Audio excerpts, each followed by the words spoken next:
Welcome to the I Choose Health podcast. I'm your host, Stefan Lessie. Today we have my friend Catherine Delheimer with us on the show.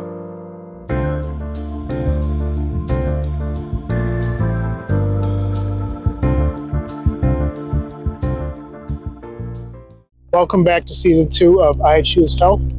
We're incorporating a new segment called 52 Choices. The rationale is that if you incorporate one healthy choice, at least once a week, you'll incorporate by the end of the year 52 new healthy choices. And you should see a significant improvement in your health just making one new choice each week. Choice number 1. Start each day by consuming a glass of water before consuming any coffee or food. In the study entitled Effects of Hydration Status on Cognitive Performance and Mood, published in Nutrition Reviews in 2014, lead author Natalie Mosento found these key findings. They found that even mild dehydration can impair mood, reduce alertness, increase fatigue, and overall cognitive performance. They also found that morning is a common time to be dehydrated due to overnight fluid loss, and that rehydrating first thing in the morning helps restore optimal cognitive function and mood. Drinking water first thing in the morning helps to offset overnight dehydration, which in turn is going to improve your mental clarity, your physical function throughout the day, and mood, especially before consuming dehydrating substances like coffee. The ball is in your court. Make that first choice and start your day with water. All right, guys, welcome back to the I Choose Health podcast. I'm your host, Stefan Lessie. We're now in our second season of this podcast, and I'm really thankful to everyone that shared their experiences with us in season 1. And one major thing we learned in season 1 was that health is not just about, what you eat or what your workout routine is. A major aspect of health is also resilience and that desire and that urge to not give up. And we saw that from our first guest with Honore, who's also, vegan and a musician as well, but how he continues to persevere throughout his career as a musician, but also doing it as a vegan and continuing on with the activism there. We saw especially with LaRuby, who overcame ovarian cancer, my friend from college, and as we saw, her story was really inspiring. How she was able to kind of develop her own routine and her own way of battling her cancer and overcoming it within a year. And so I'm really excited to see what season 2 has to bring in terms of the people that we speak to and the experiences that we're able to learn from. So today I want to introduce a friend of mine, and she has a very interesting story to share with us. I'm still very much in the process of learning who she is. We actually met through one of the running groups on Facebook. And then I saw that, she had an interesting story to share in terms of, her story of triumph. And, I really wanted to have her perspective on the show as well. She lives, day by day doing ultras and working on a farm and doing all that work while raising kids. And I really wanted to have the perspective of someone who dealt with the issue of alcoholism and, that the struggle that it is to really overcome that. So, ladies and gentlemen, with no further ado, I want to welcome Catherine Delheimer to the show. Hello. Hi. Thanks for having me. Yeah. So How are you doing today? I'm good.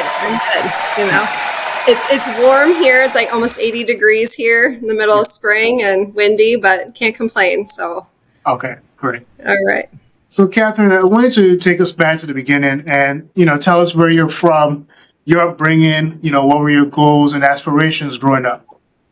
Okay, so I grew up just outside of Chicago. My parents got divorced when I was 2, but my mom lived in Oak Park, which is a suburb west of Chicago, and my dad lived in the city in Hyde Park. So I was from a divorced family. Both my parents got remarried quickly on when I was younger. So I would do go back and forth. I would do every other weekend at my dad's house.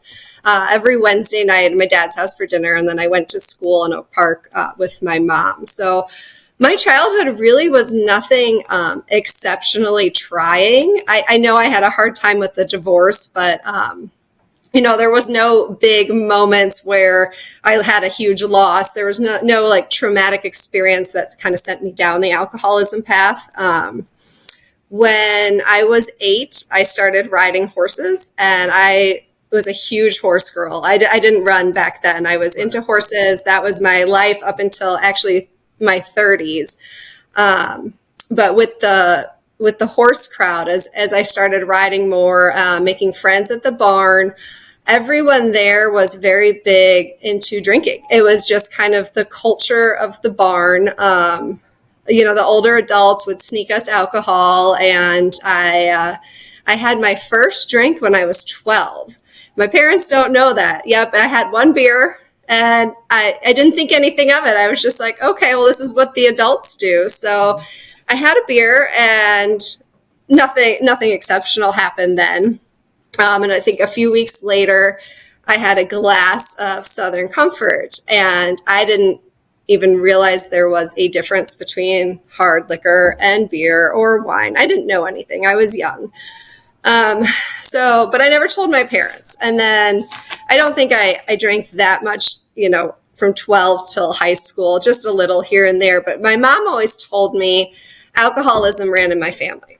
And she said, you should not drink, but she didn't know I was drinking. But to me, that didn't mean anything. I heard her, but I didn't get it. I heard it, and I pictured alcoholism as like an old man sitting in his rocking chair on a porch, smoking cigarettes with a bottle of whiskey. I was like, oh, okay, well, alcoholism, that's what my grandparents have. It's like, I'm only 12. I'm not gonna have an alcoholic problem. And and my parents, they didn't go out very much. They didn't drink. But I saw them as very lame, and I wanted to be part of the cool crowd. Right. And the cool crowd drank, and they used drugs, and they smoked cigarettes. And I just slowly got submerged in that culture of alcohol, and nothing seemed that bad when I was growing up. I didn't have one beer and then, fly off the handle and start drinking every day. It was a slow burn as I was growing up. But like I said, it was just normal. That's just what everyone around me did. So that's what we did too. We were teenagers, kind of rebellious. So that's kind of how it started. Mm-hmm. When I went away to college, I went to Indiana University, and then, it was a big party school, a Big Ten school. So we would binge drink, but that again was the culture. So we would start drinking, we'd pregame, you do as many shots as you could, drink as many beers as you could just to go out and even get more drunk. But that's what everybody did. But I noticed that's kind of when I would wake up the next morning and had blacked out, and I would wake up and not quite remember what I did. I would wake up being in fights with my roommates because they were like, do you remember that you acted a fool, basically, or like got mad, and my best friend at the time, she actually told me, she said, you're Jekyll and Hyde. She said, you should not drink. She goes, because you are a different person. And I heard her, but I didn't hear her. It went in one ear and out the other one. And I kept drinking. I was just like, no big deal. But looking back in college, everyone else, they could still get drunk, but then they would just move on the next day and be fine with their lives. Whereas I was waking up with these just really bad feelings of like guilt, like what did I do? Why can't I remember this? So that's kind of when it started, I think, to spiral. But again, nothing really bad happened to me. So I just kind of kept rolling with it. I was still doing very well riding horses. I was competing. I was winning. I was doing very well in school. I wasn't getting in trouble with the law. So I just had, it was almost like a quiet problem. Like I was a very functioning alcoholic, but I didn't realize how bad my drinking had gotten in college. Then when I graduated college, I got my dream job at a horse farm, training horses, being the lesson training manager. And that's, again, when it started to I couldn't quite navigate working responsibly and my party life, because I would go out at night, I would get drunk, I would feel terrible the next morning, and I would start canceling lessons, or I wouldn't ride the horses I was being paid to ride. So that only lasted about a year. And then that was when I was still living in Indiana. Then I moved back home to Chicago with my parents, because I just said, oh, I missed home or something. I didn't acknowledge that it's like I'm drinking too much to hold a job. I was like, well, this job isn't working out, so I'm going to come home. And that's kind of what it was in my 20s. I would get jobs. I worked a lot. So, okay, let me back up. So when I moved back to Chicago, I got a job in a bar, a grill and bar. So again, I surrounded myself in that culture of drinking. So I would go out with the people after work, and we would drink and stay up all night. And then the customers were also drinking. So again, it was just one of those things where everyone else is doing it. Why can't I do it too? Mm-hmm. But I could never quite handle it right. I couldn't have just one or two.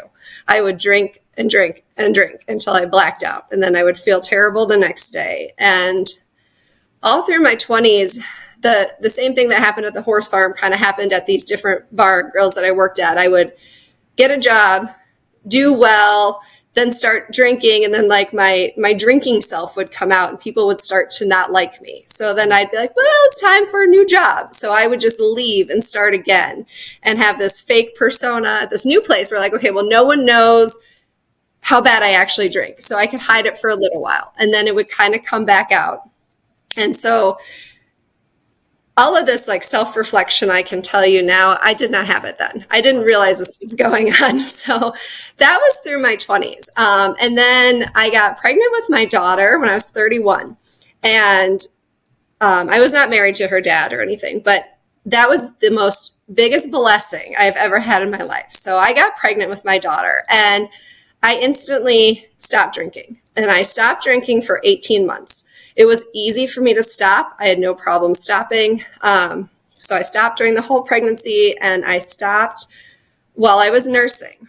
But then as soon as I stopped nursing, I started drinking again. And I've learned through going to AA, which I'll get to, a lot of times when people stop drinking, they think they're going to start back at the beginning with like that one beer.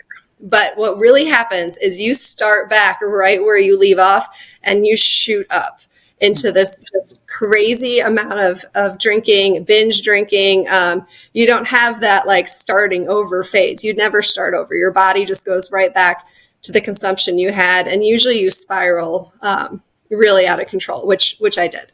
So I started drinking. I'd have a beer at 2 p.m. I'd have beers while I was taking her to the park. I started drinking vodka straight out of the bottle, and I was hiding it so no one would see it. But I was a single mom at the time, so no one really saw me. I would like take care of my daughter, I'd put her to bed, and I would get blackout drunk every night. And I would wake up in the morning with the shakes and totally embarrassed. But I had this little baby that somehow it was just through the grace of God that I was able to take care of this child without anything bad happening to her. So that's when it really got bad. Because I would stop at the liquor store after work every day. I would stop at the liquor store, but I would rotate through them so that the owner of the liquor store wouldn't see me every day. So I had this one, I would go like Mondays, and then I had this one on Tuesdays, and then this one on Wednesdays. So no one looking on the outside could establish like a pattern. And so I drank by myself a lot.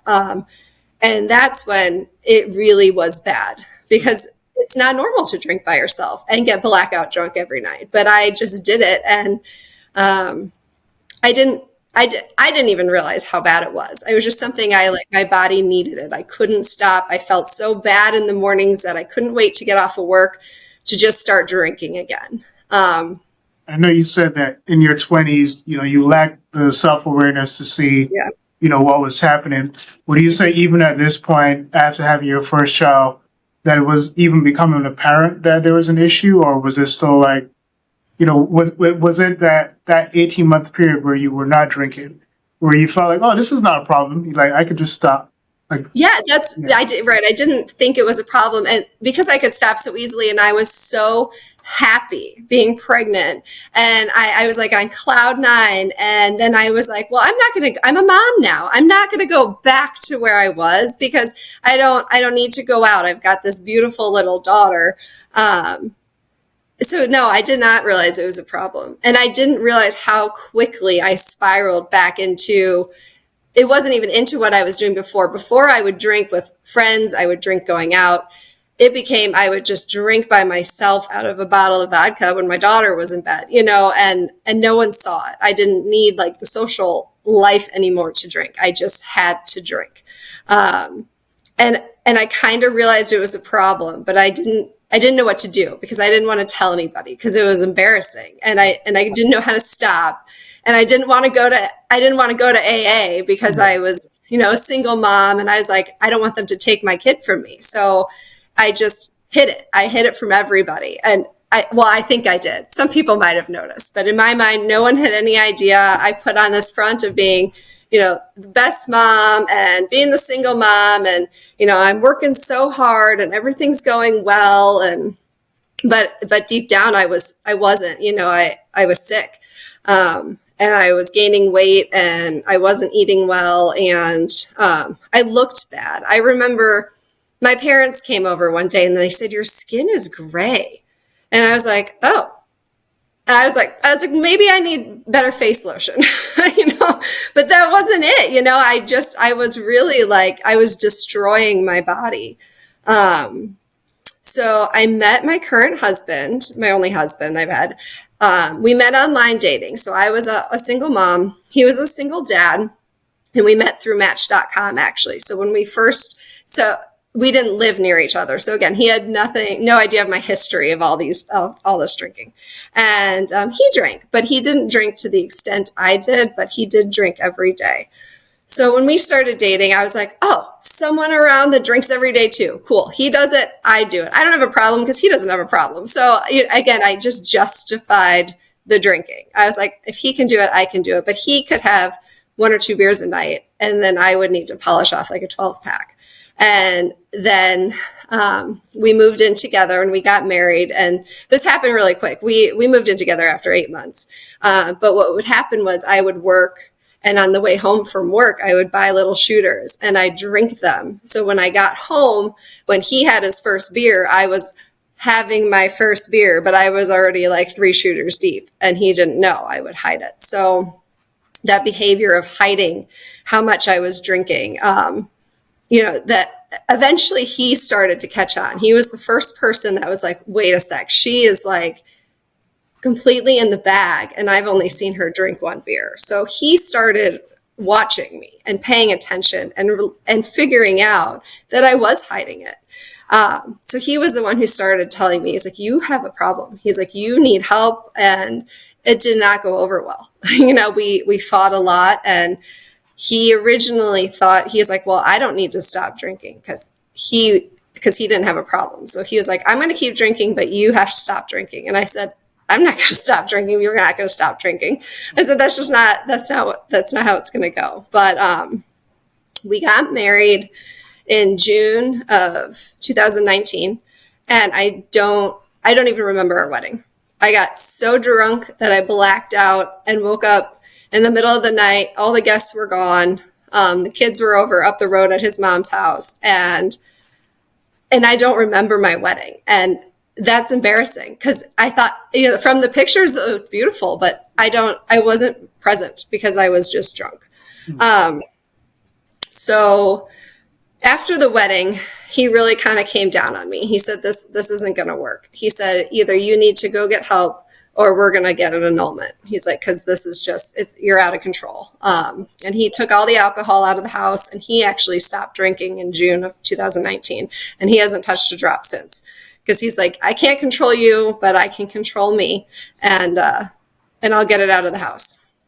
So after a few more really, really bad nights of just blacking out, he wanted me to go to a treatment facility, but I didn't want to go to a treatment facility. So finally we settled on AA. There's an AA that's in the town next to us. So we had kind of a bad weekend. So I remember I went in on a Sunday night and there was 3 people there. And I was so humiliated, like hanging my head walking in the door because I didn't want to be there. And I recognized a truck out front of it. And I was like, oh my gosh. Because where I worked in a small community and everyone knew me. I was like, oh my gosh, they're going to know. They're all going to know. This is so embarrassing. I don't want people to know how much I drink. But I walked in the doors of AA, and the 3 people in there were the most welcoming people I've ever met. I walked in, they said, come on in, sit down. They said, welcome. They said, well, what's your name? And I said, I kind of told them a little bit. And I said, my husband came with me and said, he says I need to be here. And they're like, well, you probably do. So that was sometime in that June of 2019. But once I started going to AA, I got even worse. So there was a month between June and July of 2019 where I spiraled even more. I was using another excuse. I'm going to AA, so I'm trying. So I could say, hey, I'm trying to stop drinking, but I was not trying. I was telling my husband I was going, and then I was leaving AA, buying the little shooters and drinking on the way home. So we had a really bad weekend in July. I was telling you at the farm, our kids do 4-H. The place I was working at, currently employed at then, they sponsored this whole Livingston County fair. And so we were at the fair. So I know everybody. Like my employers are there, the community's there, the kids are there. It's a dry place. No one's supposed to be drinking, but I am drinking all day. My husband and I get into a fight. And I start throwing beer cans at him in front of all these people, just making a fool of myself to the point where the police were called at a kids' 4-H fair. And after a little here, a little there, a police officer actually said he will drive me home. So I got put in the back of a cop car, didn't get arrested, but I got put in the back of a cop car in front of everybody, and they drove me home. And that for me was it. That was it. I woke up the next day just so embarrassed, so ashamed. I called into work after that weekend. I didn't want to go back to work. And my husband's like, that's it. He's like, it's either we're done or you got to stop drinking. And for whatever weekend, that embarrassment, that weekend was my bottom. I was just everyone knew. There was no more hiding it. Everyone saw how I acted. I was so ashamed. And so I went back into the doors of AA and it stuck that time. I had to go, when I got back into work, I got pulled into the office and I had to talk to them about that. And they had said, the whole town, you're representing us and the whole town knows what you did. And I said, yes, I know. So holding my head up took a very long time after that. Mm-hmm. But by the grace of God, like that time I got into the doors of AA, I got a sponsor, and he was the most amazing man. He's passed away now, but he was the most amazing man I've ever met. And he never judged. He just listened, and he took me through the steps. There's 12 steps in AA. Mm-hmm. And over time, I stayed sober. And it was not an easy thing. The first year was just absolutely humiliating. It was, my body wanted it. It craved it. I was miserable. I was embarrassed all the time. I didn't want to look at anybody. I didn't want anyone to see me, but I still had to go into work. And then I had to face all those demons. But the people in AA were just always there, always there. I would go right after work and they never once judged me because they've all been there too. No one comes in those doors like for not doing anything. Everyone comes in those doors because they're broken. And it was so nice to just be in a room full of like-minded people that got me and that understood. So going through the steps of AA, my sponsor's name was Ed. And what they teach you in AA is that alcoholism is a disease. So it's not something you can control on your own. So they liken it to a disease like cancer or something like that, which I think is, I kind of like that thought, but I still to this day, and I've been sober for 5.5 years now, I still have a hard time accepting that I can't control it. But I know I can't. So that's why I need the AA. And then AA also builds your relationship with God. And it's really through the grace of God that I stayed sober. And through the grace of God that nothing happened to my daughter while I was in those darkest moments of my life. And the grace of God that I never got a DUI and that I never went to jail. So he has just saved me over and over again. And it took a very long time through working that program to understand, to forgive myself because of all the things I've done. There's still nights when I lay in bed and I can't sleep and I start reliving some of those things that I did. And I'm like, oh my gosh, how could I have done that? But you learn to forgive yourself through this program. Right. And so that's kind of my story.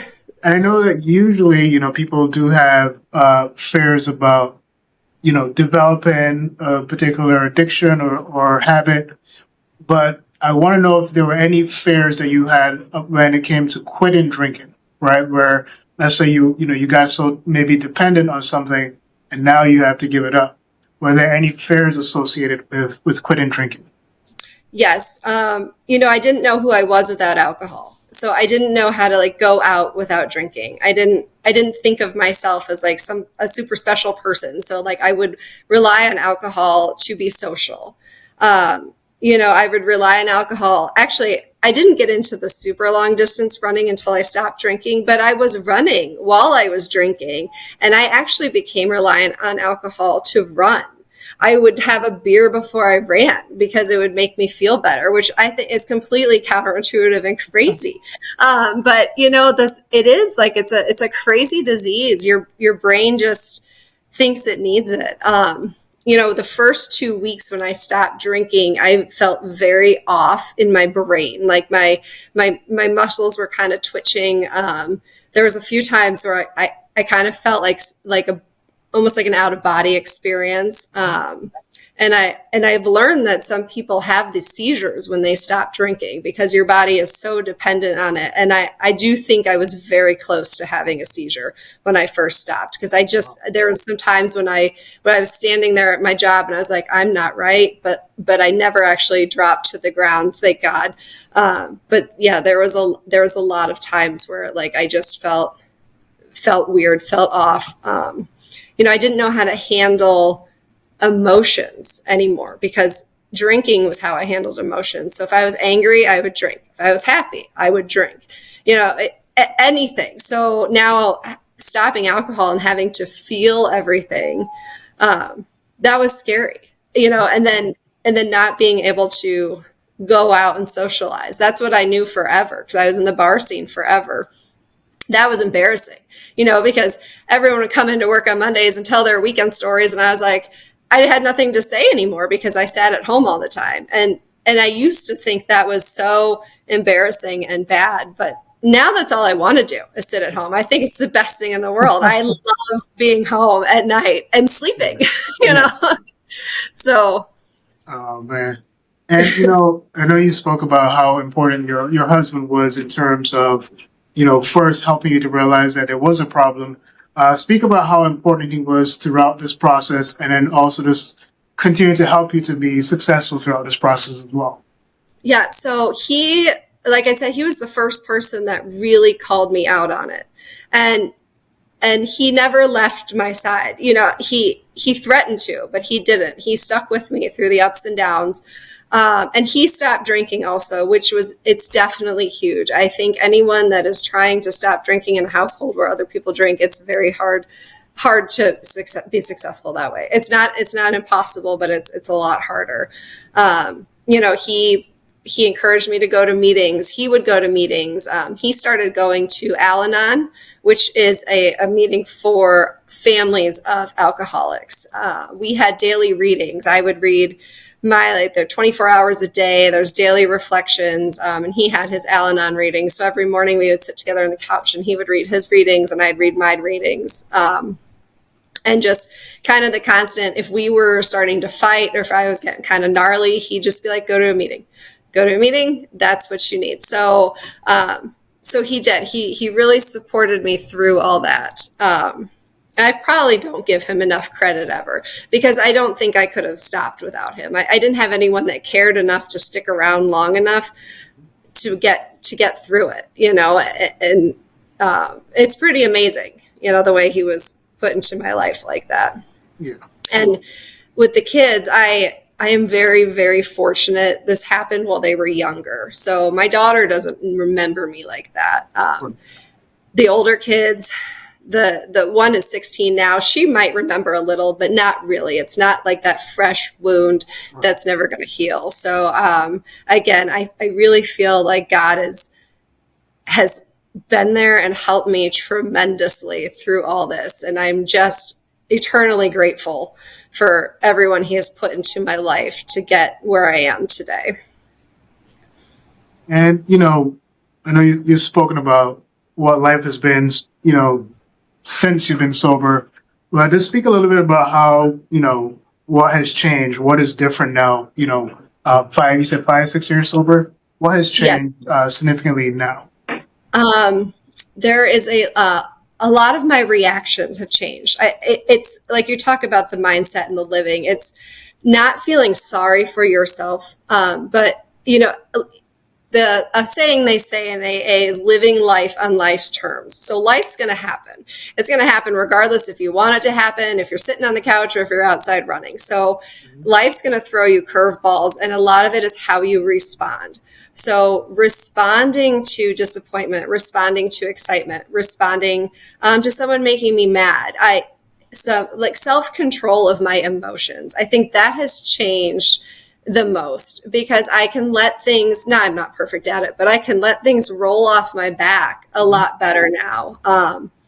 Gratitude, like being grateful for what you have. I've learned through the program that if you make a gratitude list, like when I was really struggling at the beginning, my sponsor would say, write down every morning 3 things you're grateful for, like kids, sunshine, husband. But if you start listing things you're grateful for, the things that are bothering you don't seem so significant anymore, because you have what you need. You don't need more. It's just how you approach what you have. Rather than, there's so many different sayings, like the grass is greener on the other side of the fence, or versus like the grass is greener where you water it. If you water yourself, it's just, I got one more. It's the 3 P's. It's pause, pray, proceed. So the pause, whenever something really gets you, if you just take a moment, some deep breathing, pause, think about how you're going to proceed with whatever's bothering you. Most of the time, it's not that big of a deal. It's not that deep and it's not that serious. But if you just react instead of pause before you react, things kind of get out of control, right? So, just learning to be basically calmer. That has been I think the best thing I've gotten from all this. But it's a mindset. You just gotta relax, and just kind of take it, one day at a time, one step at a time. The running journey, which really, really parallels the AA journey. It's, they tell you run the mile you're in. It doesn't always get worse. If you just keep pushing, you'll get over that hump. When you're out there suffering on a run and you're like, man, I just want to quit. Every time you don't quit, you get a little stronger. You get a little stronger mentally. You get those little things that, so when you're in the middle of a race, you know how to keep going. And it's the same thing in life. Those little wins, if you can just make it through this little argument, or, make it through, the daughter getting in a car crash. If you could just, instead of getting angry, just make it through those little things and come out on the other side without getting so worked up. It helps. And everyone stays calmer that way. The kids learn, the kids learn how to react. And so that's one of my biggest takeaways from that. Right.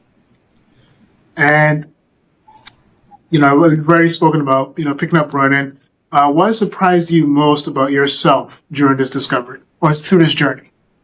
Through the sobriety journey, the running journey, or all of it? Well, I guess all of the above, but mostly that sobriety journey. Like, what has surprised you the most about yourself during this? Well, I think so when I got sober was right at the start of the COVID.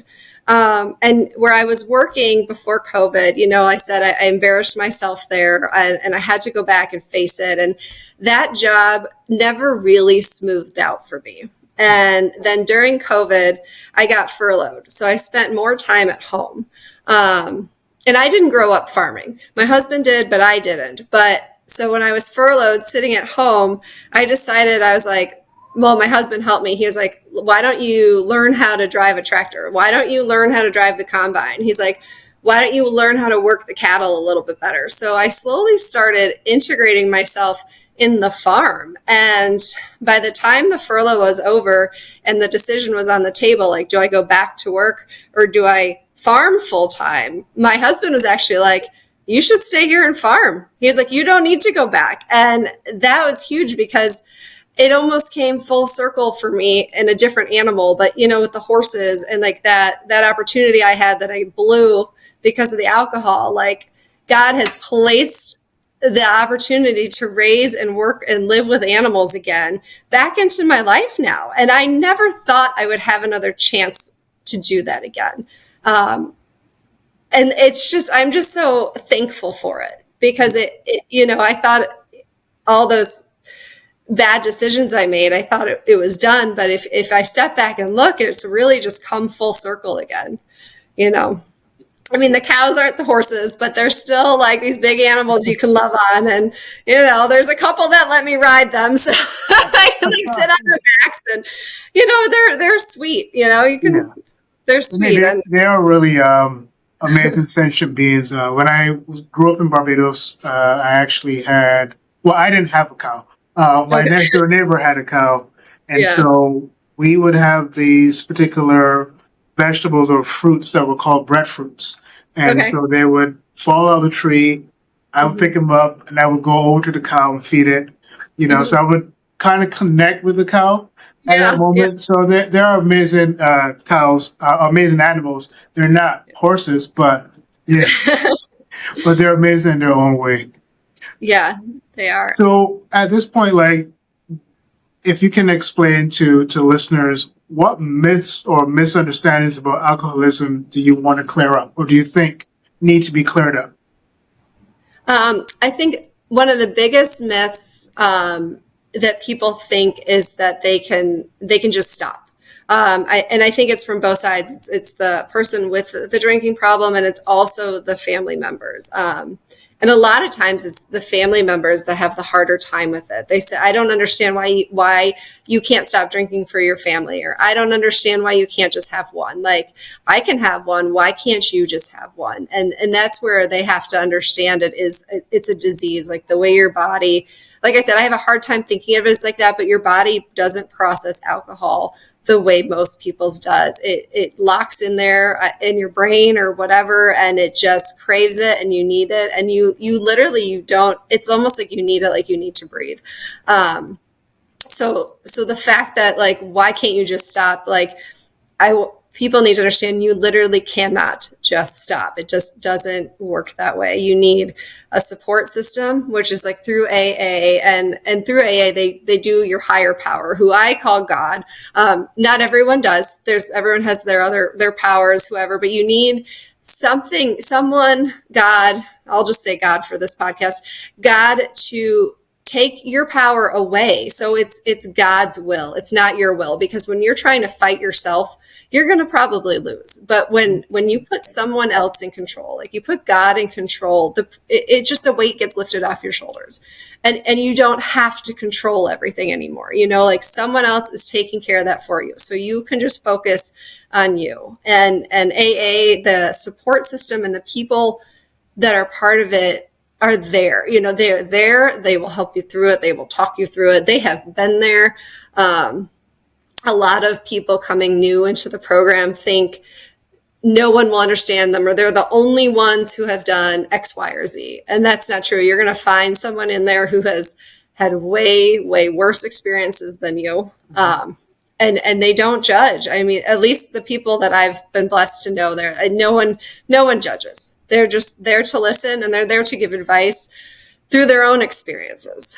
So, and like, you can't, I guess the other one is, you can't do it for anybody else. I can't, if you were an alcoholic, I could not will you to stop drinking. There's nothing I could say or do to have you stop unless you were ready to stop. It is a personal journey. So. And I think I saw in your profile that you are the owner of JC Beef. Is that correct? Yes. Yeah. My husband and I. Okay. So we sell freezer beef. We have out of our home, and then we raise our herd cattle, and then we sell them for beef. So that's a little side project we do. That's fun. That's growing. We raise some of the babies. They become our 4-H steers for the kids. So the kids take them to the county fairs and show them, and then we breed them, and then we sell meat. So that's fun. That's my husband's dream, and I am like right there, like jumping on board, trying to help out with what I can, because he's always wanted to do that. So that's just another thing that's working out without the alcohol in our lives, because we have time to do that. And we're trying to expand. We actually have a website that we've been putting together through the help of a company called Barn to Door, to try to kind of build our customer base a little bit, to get like our meat out there. Because for people that eat meat, the farm fresh, the not buying it from the grocery store, buying it from the farmer, from the local farmer, is so much better for you. It's so much healthier. Where your animals are from the time they're born till the time they go to the locker. What goes into their bodies. So they're not ultra processed. They're not that like McDonald's meat. That's just not meat. I can't even call it meat. So I encourage any of your listeners that do eat meat, because I know you don't, but to get it local, because it's just so much better for you. Okay. So that's what we're trying to do with that. So being that you are a business owner, did you foresee, or with your issues with alcoholism, did you foresee yourself becoming a business owner? No, I did not. I foresaw myself sticking in the bar industry, working horrible hours, not really getting to see my daughter, and kind of just getting by. And the life we live now is it's just so much better. Like the fact that I can take the afternoon and do a podcast with you, on Friday, that's great. The flexibility. I never imagined my life would be like this. So again, I'm very, very grateful for everything. And it does start with sobriety, I think, in building the relationship with God, and things get better. Anyone that's listening that's struggling, like if you work the steps, work the program, be patient with yourself, it's not going to happen overnight. Everything gets better. Life gets better. Life gets good. Life gets really, really good. Now, what are your goals or hopes for the future? Well, I guess with the running, I know we were talking before we went on, I just did that 150-mile ultra marathon, and I actually had some really incredible 100-mile races this last year that I had some really good crew and pacers for. So going forward with that, this coming year, I think I want to give back more to the running community. I'd like to crew, I'd like to pace, I'd like to volunteer, and just kind of, I've had so much done for me. I want to give back with that. In terms of the farm, we're building our herd. So a few more mama cows, a few more babies every year. We're building our website. So hopefully broadening our customer base with that. The kids are all 4 of them are super into sports. So I try to get where I can with that, be supportive of them, and try to be a role model. I think with the running and showing that you can still be an athlete as an adult, and how to work hard and stick to your goals and commitment and fitness, eating healthy. We try to eat at home as much as we can, try to show them the basic diet. Like you don't want to eat that ultra processed stuff all the time, because that's really what I feel like is making a lot of people sick right now. So, trying to eat real food, not like ultra processed crap that you get at the grocery store. So, And just, just kind of living right now. I'm in a season where I've had lots of ups, and I'm just kind of trying to enjoy it. Yeah. Oh, perfect. So, And also, are you involved in helping others recover from addiction as well? And if so, how? so I was the treasurer of our AA club for the last 5 years. I actually have stepped down of that role. I've started teaching Sunday school in at our church. So on Sundays, I teach the kids, and I never actually. That's another thing. I never thought I would be teaching about Jesus to kids with this alcoholism, but that's another way that God's kind of pushed me in His direction. So teaching the kids, I have a few friends that are on their own sobriety journeys that I grew up with, and one is 7 months sober as of like 2 days ago, and one is 9 months sober. So when they were both first starting out, they both got a hold of me. So I've been trying to help them. I wouldn't call myself a full-blown sponsor for them, but I help them. And then I think even just posting on social media, I like to do my yearly post of like, this is how many years I've been sober, and it's possible, and you can do it. You're still doing the thing. I don't talk about it daily, but if anyone asks, I will definitely talk about it. Because I think if someone wants to learn about it, I am all ears to talk about it. But I don't want to approach someone if I see them struggling and say, hey, you need to go to AA, because I know when that happens to me, it just goes the other way. They don't want to hear it. So they're only want to hear it when they're ready to hear it. So That's definitely true. Yeah. And if you could go back and talk to your younger self during your darkest times, what would you say? So that's a tough one, because I am so content with where I'm at today. I would have had to have experienced all that trauma and bad times to, I think, appreciate where I am today. I feel like my life would have taken a totally different turn. I would say maybe pay more attention to my parents when they said, alcoholism runs in my family, or maybe like try to learn a little bit more what they meant by that. But I'm not sure, I'm trying to think if what I say, I mostly just want to set a good example now for my kids so that they can see something different. I want them to be surrounded with like sober parents and seeing like, you don't need that type of social life to excel at anything. You don't need that.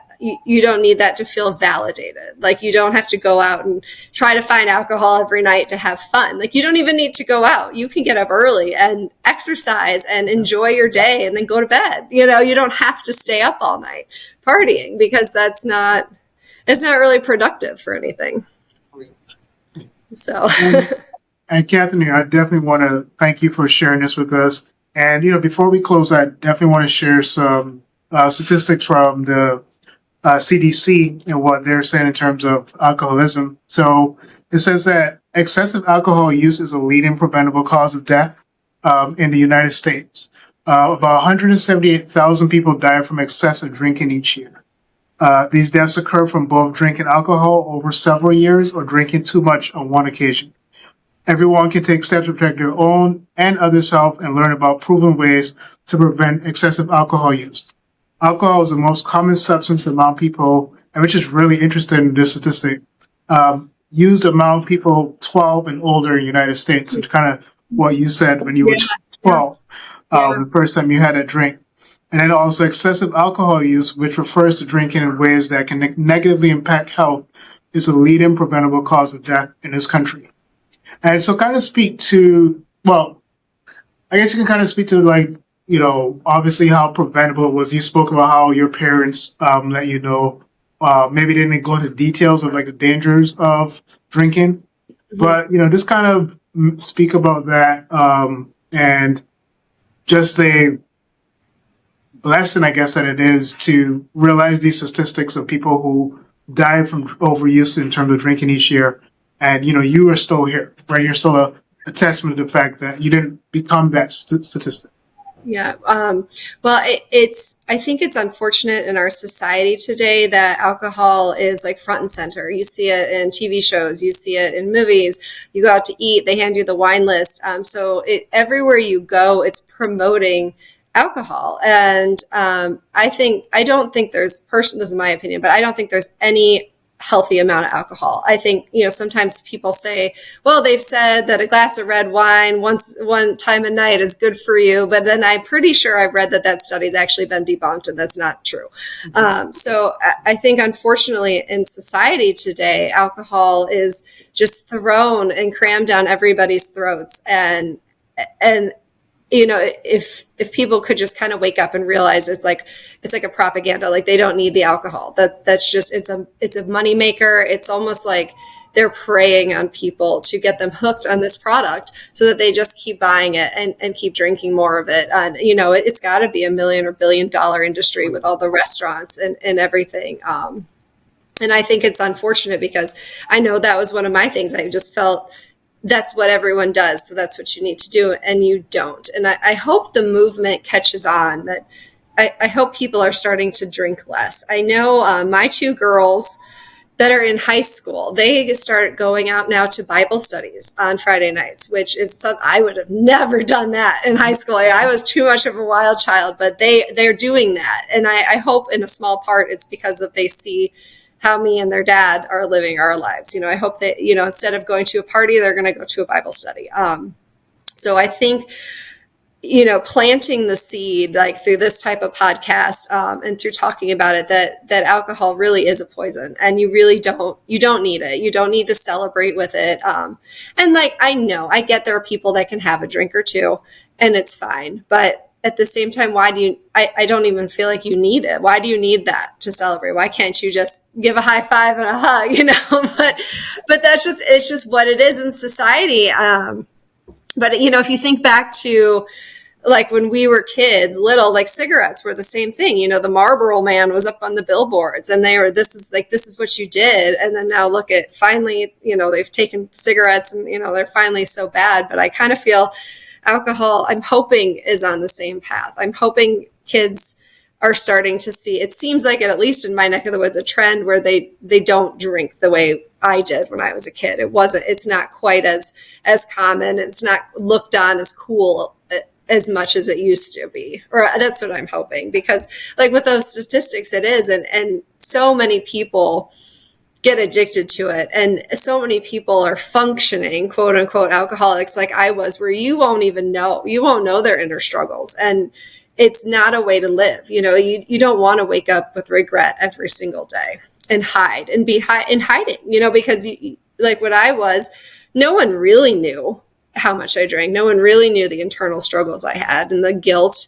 and, the confusion of why can't I stop? Like, why is everyone else able to do this? And why can't I do this? But I do think it's more common than we realize. And I just hope the normalized sobriety. My husband and I just got these t-shirts, I should have worn it, that say normalized sobriety. I think the more you can do, just plant that seed that it is okay to be sober. You don't need the alcohol to have a nice life. I think that's really the way you can combat those statistics. Just do what you can, a little bit at a time, and hopefully it'll grow. Well, Catherine, again, thank you so much for sharing your experience with us. And this is usually a part of the show where we allow the guests to, also share their social media and then also share what they have coming up next, if there are any events and stuff like that. Okay. Well, I'm on Facebook. If anyone wants to find me, or Instagram, I'm at CatDelhi676. I don't have anything remarkable on there. It's just my running and the kids. Our beef website is JC Beef. JCBeefsales.com is the Google website, and then just JC Beef on Facebook, JC Beef LLC on Facebook, if anyone's interested in looking that up. But other than that, no, I don't have a whole lot to promote. I'm just, just your average country mom. So, and that's more than enough. And I definitely think just being able to share that story is powerful. And you have no idea the extent to how far this can really help I other hope people who are struggling with the same thing. this is actually the first time I think I've told my whole story in one sitting. So I've told pieces of it, but yep. So all right. Well, Catherine, again, thank you so much. And thank guys, you. just remember that when it comes to choosing health, you're choosing yourself, you're choosing wellness, you're choosing wealth, you're choosing a whole new avenue of all the good things that are going to come your way. So I just want to remind you guys to continue to choose self, continue to choose yourself. And with that said, I'm your host, Stefan Lessie. I'm looking forward to seeing you on the next show.